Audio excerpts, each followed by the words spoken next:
Subscribe कीजिए Indian news analysis channel को और दबाइए बेल आइकन को ताकि आप कोई भी फ्यूचर की अपडेट मिस ना कर सकें। जय हिंद दोस्तों, स्वागत है आपका इंडियन न्यूज एनालिसिस के एक नए एपिसोड में। एक बार फिर से हम हाजिर हैं कुछ मजेदार डिफेंस अपडेट्स के साथ। तो आइए जान लेते हैं। वीडियो शुरू करूं उससे पहले आपसे एक रिक्वेस्ट है कि चैनल पे नए हैं तो इसे सब्सक्राइब करना मत भूलिएगा, क्योंकि रोज हम डिफेंस की नई अपडेट लेकर के आते रहते हैं। अगर हम पहली अपडेट की बात करें तो वो रशिया से निकल के आ रही है। आपको पता ही होगा कि अभी हाल ही में भारत के रक्षा मंत्री श्री राजनाथ सिंह अपनी रशिया के यात्रा में गए थे, जहां पर उनका मकसद ये था कि जल्द से जल्द भारत को S-400 एयर डिफेंस सिस्टम मिल जाए। और इसी को लेकर के हमारी मीडिया में कुछ खबर भी आई थी, लेकिन अब कुछ ऐसे आर्टिकल हैं, कुछ ऐसी न्यूज़ हैं जिनमें ऐसा कहा जा रहा है कि जो S-400 एयर डिफेंस सिस्टम है वो 2020 में नहीं आ पाएगा। जी हाँ, रशिया की तरफ से भी ऐसा कहा गया कि जो S-400 एयर डिफेंस सिस्टम है वो 2021 के अंत तक आएगा, क्योंकि आपको बता दें कि S-400 एयर डिफेंस सिस्टम जो कि पर्टिकुलरली भारत के लिए बनाया जा रहा है वो अभी प्रोडक्शन लाइन में है। और जब ये बन के तैयार होगा तो इसके कुछ जाहिर सी बात है टेस्ट भी किए जाएंगे, क्योंकि कोई भी देश अपनी मशीन को बिना जांचे बिना परखे ग्राहक को नहीं दे सकता। तो रशिया ने भी कुछ ऐसा ही कहा। रशिया ने कहा जैसे कि S-400 एयर डिफेंस सिस्टम बन के तैयार हो जाएगा तो इसके कुछ ट्रायल होंगे, जो एक सीरीज होगी ट्रायल्स की, उनको पूरा करने के बाद भारत को ये सप्लाई कर दिया जाएगा। लेकिन रशिया ने एक और बात कही। रशिया ने कहा कि इसके अलावा जितने भी मिसाइल्स हैं भारत को चाहिए, जितने भी बॉम्ब्स भारत को चाहिए इमरजेंसी प्रोक्योरमेंट के तहत, वो हम समय से भारत को दे देंगे। तो यहाँ पे एक बात तो क्लियर है कि अब भारत को S-400 एयर डिफेंस सिस्टम 2021 के पहले नहीं मिलने वाले। दूसरी खबर की बात करें तो दूसरी खबर हमारी अस्त्र मिसाइल्स को लेकर के है।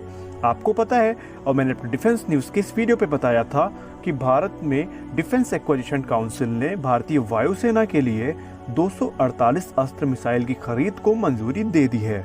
और अब एक बड़ी अपडेट इस पे निकल के ये आ रही है कि भारतीय MiG-29 की जो फ्लीट है उसमें 100 से ज्यादा अस्त्र मिसाइल्स को इस्तेमाल किया जाएगा। क्योंकि आपको हम बता दें कि सुखोई 30 MKI के बाद MiG-29 की ही फ्लीट को इस्तेमाल किया जाएगा अस्त्र को इंटीग्रेट करने के लिए। मिग से पहले सुखोई 30 MKI में 50 जो प्री प्रोडक्शन मॉडल थे अस्त्र के, उनको दे दिया गया था वायुसेना को, और उन्हें सुखोई 30 MKI में इस्तेमाल भी किया जा रहा है। और MiG-29 UPG और MiG-29 के दोनों वेरिएंट्स में इसका इस्तेमाल होना है। और इसके बाद भारत सरकार जो बाकी के एयरक्राफ्ट हैं उसमें अस्त्र मिसाइल लगाना शुरू करेगी। तीसरी अपडेट हमारी निकल के आ रही है पाकिस्तान से।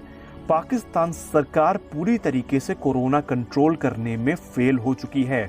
और आपको बता दें कि जैसा कि पाकिस्तान में POK में पाकिस्तान के बहुत बड़ी संख्या में जवान मौजूद हैं और कोरोना ने अब उन्हीं जवानों के बीच तबाही मचानी शुरू कर दी है।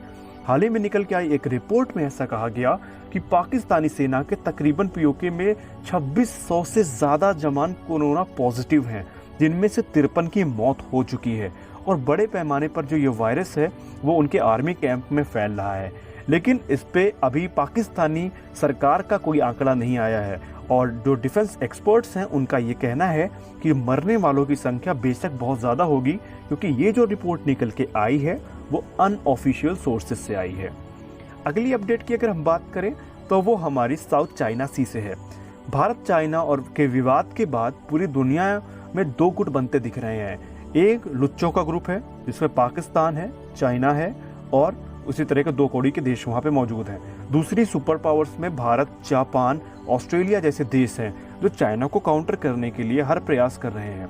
और इसी सिलसिले में आज खबर निकल के आई कि अमेरिका ने अपने 2 एयरक्राफ्ट कैरियर्स को साउथ चाइना सी में भेज दिया है। जी हाँ, इनमें से जो प्रमुख एयरक्राफ्ट कैरियर है वो USS निमित्ज है।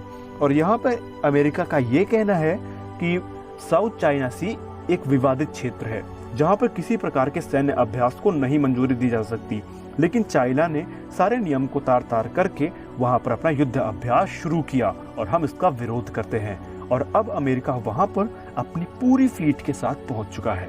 तो ये हम कह सकते हैं कि कुछ बड़ा बवाल हो सकता है, लेकिन जो होगा वो वक्त बताएगा। तो फिलहाल की डिफेंस अपडेट में बस इतना ही। वीडियो अच्छा लगा तो वीडियो को लाइक करिए।